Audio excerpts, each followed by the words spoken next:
following the efforts of a Somerset County town to try to save a majestic historic tree. While the town may have lost one battle, it may have given the tree new life. CBS 2's Meg Baker with more from Basking Ridge.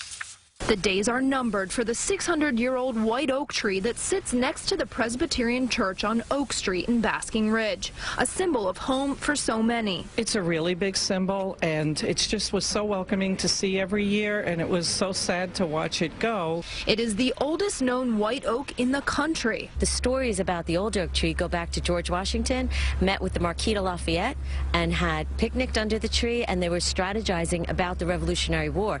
The church did everything it could to save it, but determined the tree is dead and will have to come down later in April before it falls on its own and destroys headstones dating back to the 1700s. Future generation of kids will grow up and they'll know about the old oak tree because the trunk will still be there with the memorial to it, but they'll have the new tree. The church collected acorns from the old white oak tree and then auctioned off seedlings. The result, 16 years later, the young white oak.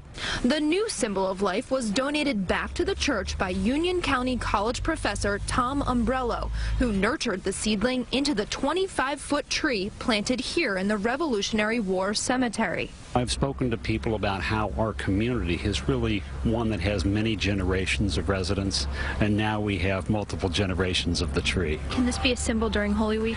This week that leads us to Easter Sunday, the day of the resurrection, reminds us that sometimes what appears to be the end is not really the end. A chance for a new beginning. In Basking Ridge, New Jersey, Meg Baker, CBS 2 News. They said George Washington had picnics under that thing. That's what they say. Yes, they say. Yes, they did. It's a great story, though. It's nice to see a full circle again.